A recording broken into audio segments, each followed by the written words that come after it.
cold blue light filtered through the dense canopy of xylos, casting eerie shadows across the forest floor. Kalen crouched beside a shallow stream, his hands trembling slightly as he filled his last water purifier. 32 days since the crash. 32 days of constant vigilance, of hunting and being hunted in turn by this beautiful, deadly world. He glanced at the battered bioscanner strapped to his wrist. The device flickered erratically, damaged in the crash but still somewhat functional. Its sensors picked up the usual ambient life signatures of the forest, the glowing fungi that clung to the massive tree trunks, the small scurrying creatures that darted between the undergrowth. Nothing immediately threatening. Kalen allowed himself a small sigh of relief. The journey to the emergency evacuation point beyond the Obsidian Mountains was taking longer than expected. His supplies were dwindling, and the savage storms that would soon sweep across the continent would make travel nearly impossible. Time was running out. As he secured the water purifier into his pack, a faint anomaly appeared on his scanner, a reading unlike the others, moving with deliberate precision through the upper canopy. Then it vanished. Kalen froze, his hand moving instinctively to the survival knife at his belt. That wasn't an animal.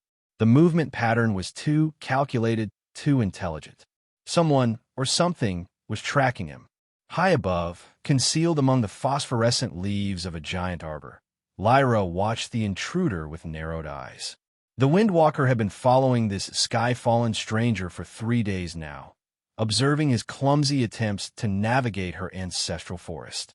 The Sylvani Elder Council had been explicit in their orders. The outsider was a contaminant, a starseed blight that threatened the sacred balance of Xylos. He must be cleansed from their realm. Lyra moved silently along the branch, her lithe body barely disturbing the foliage. The natural bioluminescence of the forest revealed the scars on the stranger's face, the determined set of his jaw as he scanned his surroundings. For a moment, she felt a flicker of something like respect. Most off-worlders would have perished within days of landing on Xylos. This one had survived for weeks. Still, he was clumsy compared to her people.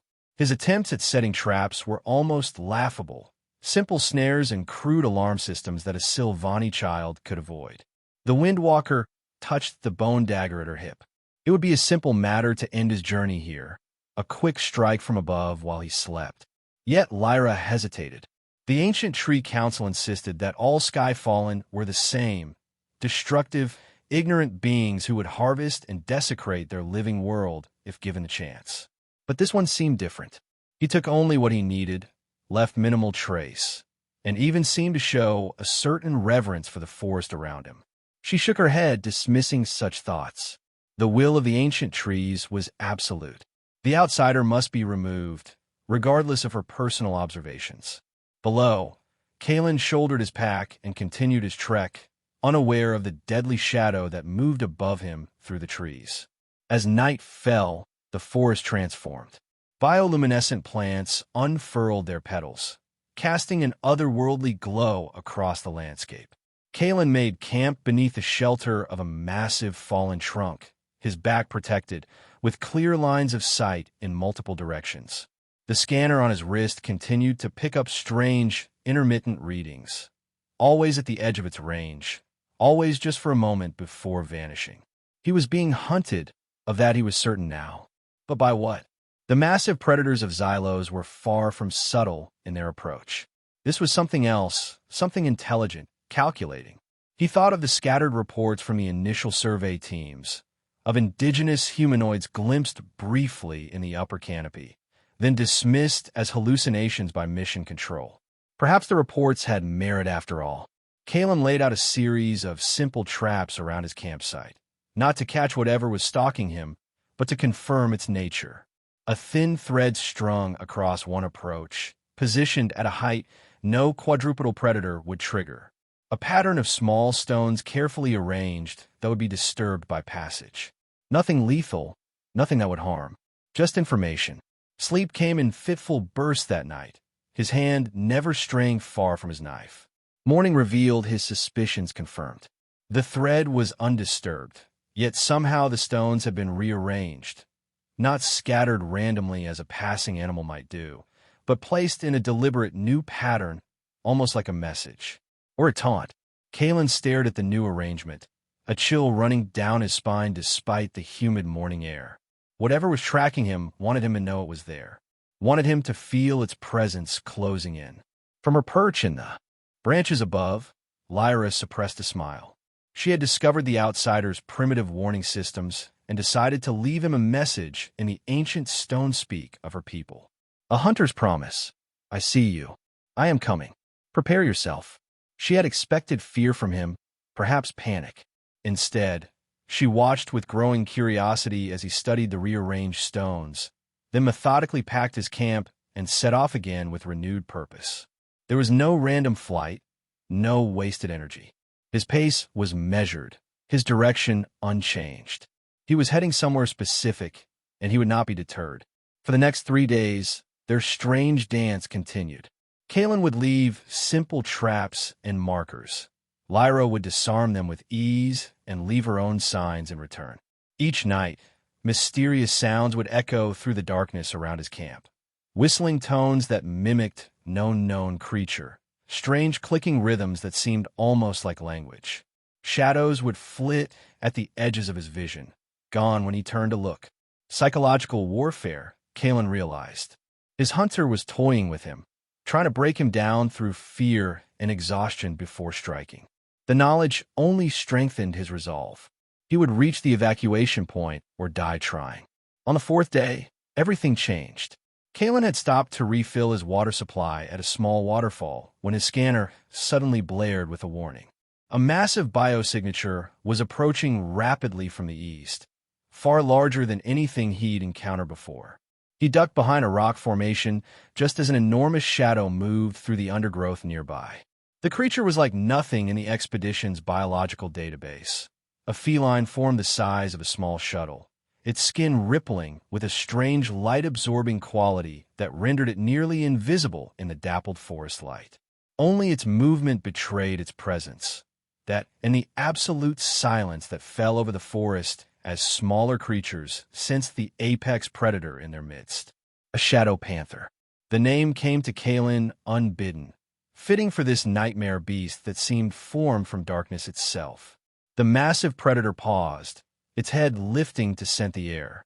Kalen remained motionless, hardly daring to breathe as the creature's sensory organs, clusters of pulsing purple membranes where eyes should be, swept across his hiding place. Then, inexplicably, the panther's attention shifted upward toward the canopy. A low, vibrating growl emanated from its throat as it focused on something in the trees, something Kalen couldn't see from his position. His hunter. The panther had detected his hunter. For a moment, Kalen considered using this distraction to make his escape. Then a realization hit him. The shadow panther might be tracking both of them now. Their silent contest had drawn the attention of something far more dangerous than either had anticipated. High above, Lyra cursed silently as the shadow panther's sensory clusters pulsed in her direction. The great beast had an uncanny ability to detect bioelectrical signatures, even through the natural camouflage of the Sylvani. She would need to retreat and find a new vantage point. As she began to move backward along the branch, the wood beneath her feet gave an ominous crack. The sound was tiny, barely audible, but in the unnatural silence that surrounded the predator below, it might as well have been a thunderclap. The shadow panther's head snapped up, all sensory clusters now fixed directly on her position. Lyra froze, her heart pounding. The great beast began to circle the tree's base, looking for a way to reach her. From his hiding place, Kalen watched this new development with growing tension. The massive predator was now fully focused on something in the canopy, something that had made the slightest sound. He couldn't see what had captured the beast's attention, but he understood the dynamics at play. His hunter had become the hunted.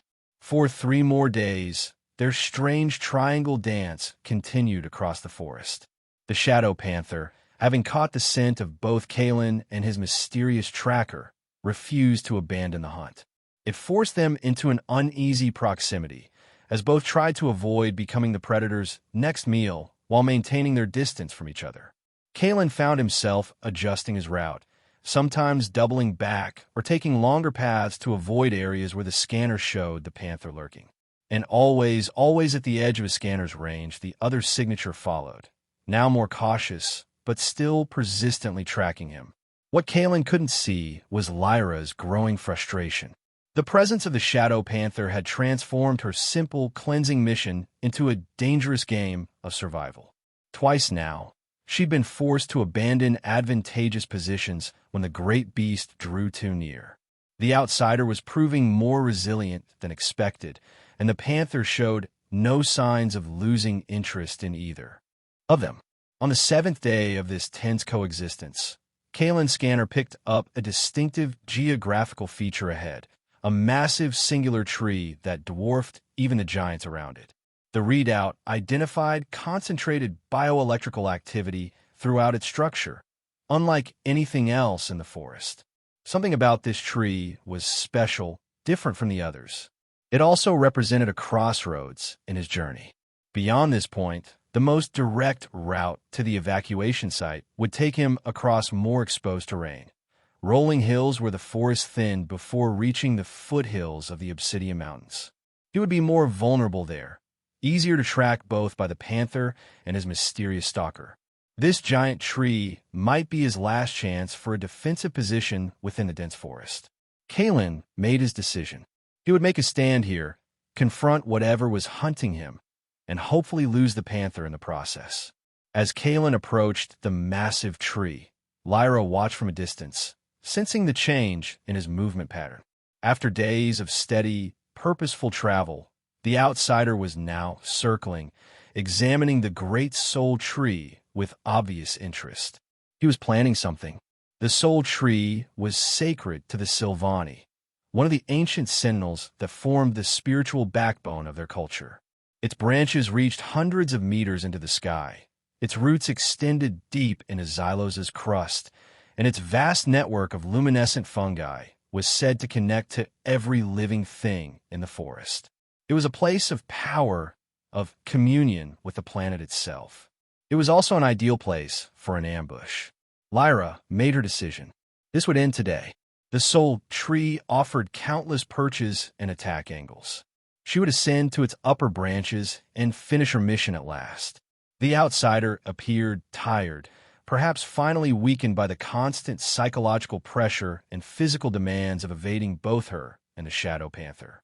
She began her approach, moving with practiced silence through the underbrush, calculating her climbing route up the massive trunk. Kalen settled himself at the base of the enormous tree, his back against its trunk, seemingly exhausted. His head drooped forward, his shoulders slumped. To any observer, he appeared to have reached his limit, finally collapsing from the strain of constant vigilance. But appearances were deceiving. The scanner on his wrist was still active, and it told him two crucial pieces of information. First, that his hunter was approaching from the southwest, moving with purpose toward his position. And second, that the Shadow Panther was closing in from the northeast, its massive biosignature moving with frightening speed through the forest. All three paths were converging on this ancient tree. Kalen remained motionless, conserving his energy while maintaining the appearance of vulnerability. His hand rested near his knife, and his other palm pressed against a small device he had salvaged from the crash, an emergency flare designed to cut through even the densest atmospheric conditions. It would produce a blast of light and sound intense enough to disorient most living creatures, at least momentarily. He waited, listening to the forest, feeling the almost imperceptible vibrations through the tree trunk as someone began to climb. Lyra ascended the soul tree with practiced ease, her fingers and toes finding purchase in the smallest crevices of the ancient bark. The sacred oils secreted by the tree helped rather than hindered her progress, recognized by her body's chemistry as friendly. The Silvani and the great trees had evolved together over countless generations. As she climbed higher, she could see the outsider still slumped at the base, unmoving. Perfect. He had no idea she was directly above him now. From her vantage point 20 meters up, she could strike with her poison-tipped darts or simply drop down on him from above. The mission would be complete, the forest cleansed of his alien presence. She reached for the dark case at her belt, selecting a slender projectile tipped with a fast-acting neurotoxin harvested from Xylos's own flora. It would be quick, relatively painless. Despite the ancient tree council's warnings about the corrupting influence of outsiders, Lyra felt no personal animosity toward this particular Skyfallen. He had shown surprising respect for the forest during his journey. She would grant him a clean death. As she positioned herself on a sturdy branch directly above her target, something changed in the forest's rhythm. The ambient sounds, the constant chorus of insects and smaller creatures, suddenly ceased. An unnatural silence fell, broken only by the sound of heavy movement through undergrowth. The shadow panther had arrived. Lyra froze, dart in hand, as the massive predator emerged from the tree-line. Its light-absorbing hide seemed to bend the forest's bioluminescence around it, creating a moving void in the landscape. The creature paused, its sensory clusters pulsing rapidly as it processed the bioelectrical signatures in the vicinity. At the tree's base, Kalen remained motionless, though his eyes were now open, watching the panther's approach. He knew the beast could sense him, just as he knew it could sense the presence above him in the tree. The question was, which prey would it choose to pursue first? The answer came with terrifying swiftness. The shadow panther bunched its powerful hindquarters and launched itself at the tree trunk, powerful claws gouging deep into the bark as it began to climb with astonishing speed toward Lyra's position. The tree shuddered with the impact. Lyra nearly lost her grip on the branch, the dart slipping from her fingers and falling uselessly to the forest floor below. The great beast was coming for her first, perhaps sensing her as the more immediate threat, or simply finding her more accessible than the prey on the ground. In that moment of realization, Lyra saw the outsider move. Far from being exhausted or unaware, he sprung to his feet with fluid grace, clutching something in his hand. Their eyes met briefly across the distance, hers wide with surprise, his narrowed with determination. Then he triggered the device. A blinding flash of white light erupted from the emergency flare, accompanied by a concussive bang that reverberated through the clearing. The shadow panther, halfway up the trunk and directly exposed to the blast, recoiled violently. Its sensory clusters, evolved for the dim forest light, were overwhelmed by the sudden brilliance. The beast screeched, a sound like tearing metal, and lost its grip on the tree. The massive predator crashed back to the ground, thrashing in pain and confusion. Kalen was already moving, darting away from the tree trunk to avoid being crushed beneath the panther's writhing form. Above, Lyra clung desperately to her branch as the tree swayed from the impact. The flash had affected her vision too, leaving dazzling afterimages floating across her sight. But years of training allowed her to maintain her position despite the disorientation. As her vision began to clear, she saw the outsider circling wide around the distressed panther, his knife now drawn. The beast was recovering quickly, its primary sensory clusters retracting into protective sheaths, while secondary ones emerged to compensate. The outsider, Kalen, she had heard him mutter the name during her observations, was using the momentary advantage to position himself. But instead of fleeing as she expected, he was maneuvering to place himself between the panther and the tree, between the predator and her. Why would he do that? The realization struck her like a physical blow. He knew she was there. He had known all along that she was in the tree, preparing to strike. And yet instead of using the distraction to escape, he was positioning himself to protect, or at least distract, the panther from reaching her again. The shadow panther recovered its senses and fixed its attention once more on the tree. Lyra realized her elevated position now made her the more vulnerable target. The great beast could likely sense both potential meals, but would naturally pursue the easier one first. She needed to move. Now, Lyra began a rapid lateral traverse, leaping from her perch to an adjacent branch, intending to work her way around the massive trunk to the opposite side. But in her haste, she misjudged the strength of her landing point. The branch cracked beneath her weight. Time seemed to slow as she felt herself falling, plummeting through open air toward the forest floor 20 meters below, toward the waiting panther. Kalen saw it happen, the lithe figure leaping between branches, the sudden crack, the fall. For the first time, he caught a clear glimpse of his hunter, a slender humanoid with pale blue skin that seemed to shimmer with its own subtle bioluminescence, long silver-white hair streaming behind as it fell. He acted on instinct, triggering the emergency flare a second time directly in the Shadow Panther's face as it prepared to pounce on the falling figure. The beast recoiled again, buying precious seconds. The Sylvani hit the ground with practiced grace, rolling to absorb the impact, but Kalen could see she was injured, her right ankle twisted at an unnatural angle. She rose to one knee, a bone dagger appearing in her hand as she faced the recovering predator. The Shadow Panther, now enraged by the repeated assaults on its senses, charged forward. Kalen shouted, drawing its attention momentarily as he slashed at one of its flanks with his survival knife. The blade barely penetrated the creature's dense hide, but the attack redirected its fury. The massive predator whirled on him, one massive paw lashing out with lightning speed. Kalen barely avoided the full force of the blow, but razor-sharp claws still caught his left arm, tearing through the fabric of his survival suit and the flesh beneath. Pain lanced through him, but adrenaline kept him moving. He retreated toward a massive root structure, trying to find a defensive position where the panther's size would work against it. To his surprise, the Sylvani woman hadn't used this opportunity to flee or attack him from behind. Instead, she had produced a small curved instrument from her belt and was blowing into it, producing a high-pitched tone that seemed to irritate the Shadow Panther. The beast's sensory clusters pulsed erratically as it divided its attention between the two prey. Taking advantage of the distraction, Kalen scrambled up onto the elevated root system, gaining some height advantage. From this new position, he saw something he'd missed before, a deep fissure in the panther's hide near the base of its neck.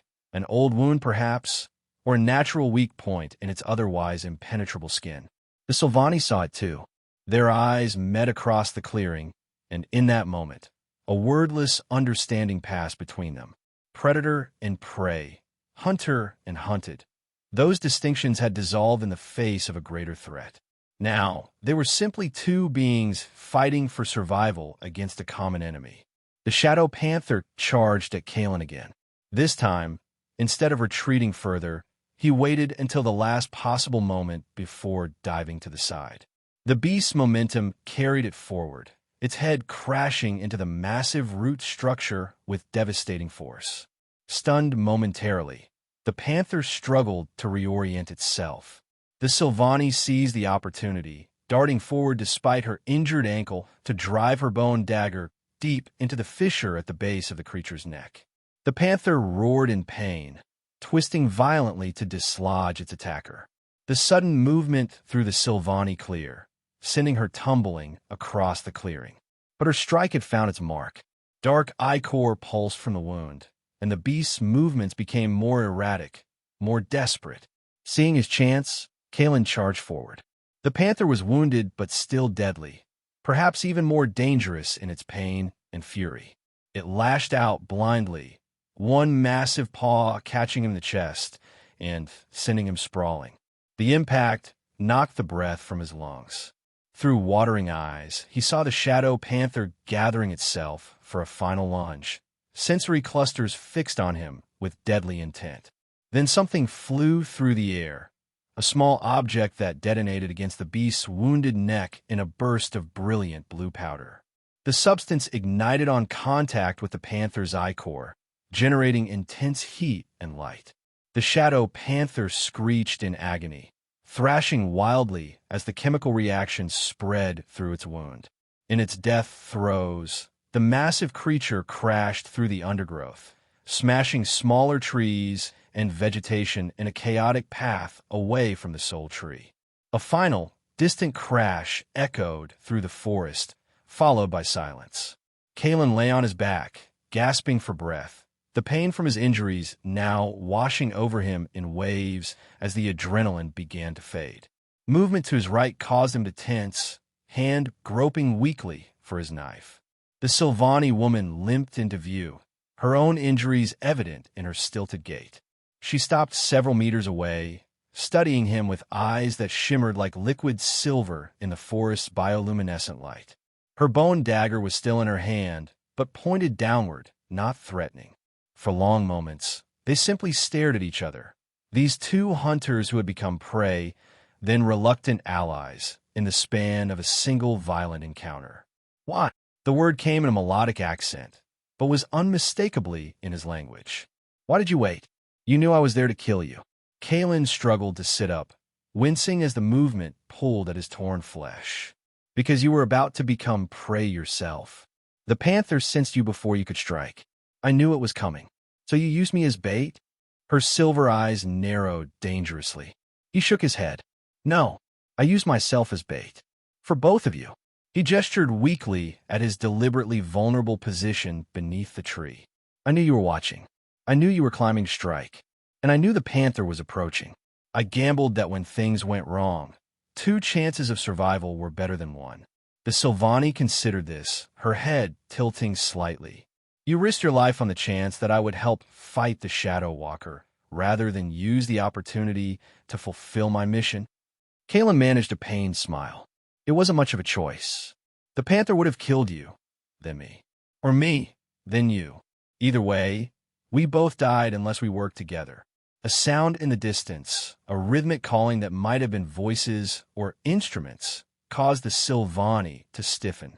She glanced back over her shoulder, then at Kalen again. "My people. They will have heard the commotion. They will come to investigate." Her tone made it clear this was not good news for him. Kalen struggled to his feet, swaying slightly. "Then we should both be elsewhere." He gestured toward his torn arm. "I don't suppose you'd be willing to help with this before we part ways? Since we're temporarily not trying to kill each other." A flicker of what might have been amusement crossed her face. She approached cautiously, removing a small pouch from her belt. From it, she extracted a handful of luminescent moss that pulsed with gentle blue light. "Hold still," she commanded, pressing the living material against his wounds. The moss adhered instantly, spreading to cover the torn flesh, and a cool numbness replaced the burning pain. "It will stop the bleeding and prevent infection. The numbness will fade in a few hours." "Thank you," Kalen said, genuinely surprised by the assistance.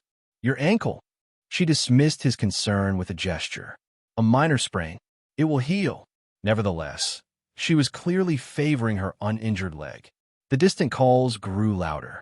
Urgency colored her next words. "You must go. Now. Southwest, following the 3rd stream. It will lead you past the fungal groves where the shadow panthers kin hunt. They will not cross the water boundaries." Kalen nodded, gathering his scattered equipment. "Why tell me this? I thought your mission was to cleanse me from your forest." The Silvani woman regarded him thoughtfully. It is. But you fought well, outsider. And you acted to protect when you could have fled." She straightened, some measure of pride returning to her bearing despite her injury. "I am Lyra of the High Canopy Silvani. Remember that name, for when next we meet, this temporary truce will be ended." Kalen, survival engineer from the Odyssey expedition. He shouldered his pack, wincing slightly. "And I'll keep that in mind, Lyra of the High Canopy." They stood facing each other a moment longer, these two beings from different worlds, brought together briefly by a shared battle for survival. Neither moved to attack, neither fully trusted, yet something had changed in their perception of each other. "Go," Lyra said finally, gesturing toward the southwest. "My people will assume I killed the Shadow Walker alone. It will bring honor to my name." Kalen nodded, understanding the unspoken arrangement. He would be allowed to leave. She would claim the victory. Both would survive this day. Without another word, he turned and began making his way through the undergrowth, following the direction she had indicated. Behind him, Lyra watched his departure with conflicted thoughts. The ancient tree council taught that all sky fallen were the same, destructive outsiders who threatened the sacred balance of Xylos. Yet this one had shown courage, intelligence, and even a kind of honor. He had waited below, knowing she planned to strike, knowing also that she was being hunted in turn. He could have left her to die. The calls of her people grew closer. Soon they would arrive, and she would have to explain the dead Shadow Panther, her injuries, and the absence of the Sky Fallen's body. There would be questions, suspicions perhaps. Lyra straightened her posture, ignoring the pain in her ankle. She was a windwalker of the high canopy. She would face whatever came. Kalen pushed through the dense undergrowth, following the third stream as Lyra had directed. His arm throbbed beneath the strange living bandage she had applied, but the bleeding had stopped, and his strength was slowly returning. His thoughts kept returning to the Silvani woman. She had been tracking him for days, intent on killing him. Yet in the end, they had fought side by side against a greater threat. And she had let him go when she could have attacked him in his weakened state or simply called her people to capture him.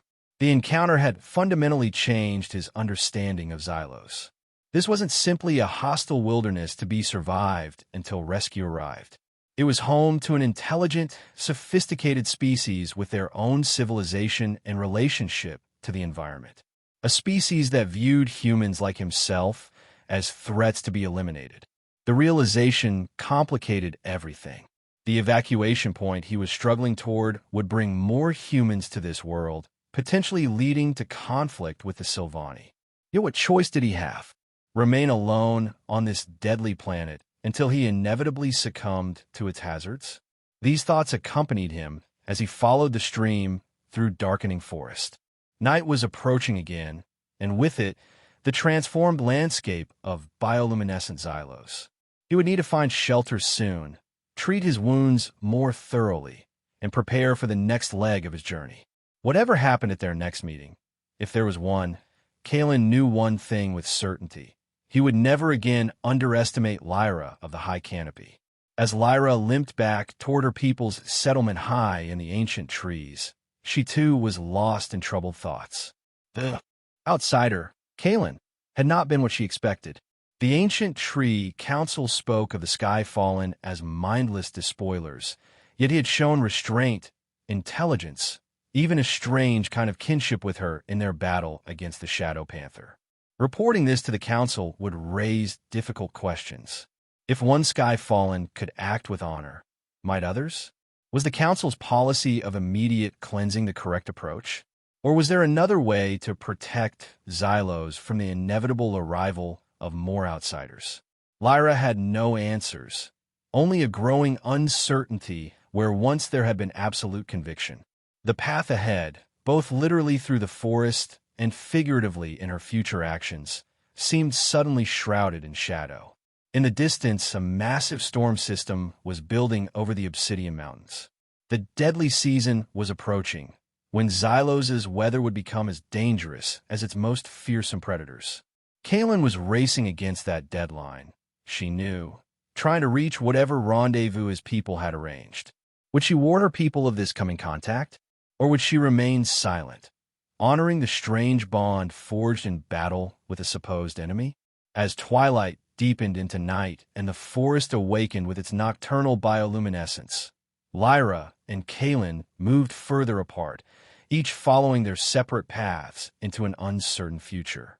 The hunter and the hunted, roles blurred and redefined by their shared experience, bound together by the memory of a moment when survival mattered more than ancient enmities or mission objectives. The living world of Xylos continued its eternal cycles around them, indifferent to their individual struggles, yet intimately connected to their fates. Whatever came next, the encounter beneath the soul tree had changed them both in ways neither fully understood yet. And somewhere in the darkening forest, the plaintive calls of their respective kindred beckoned them home.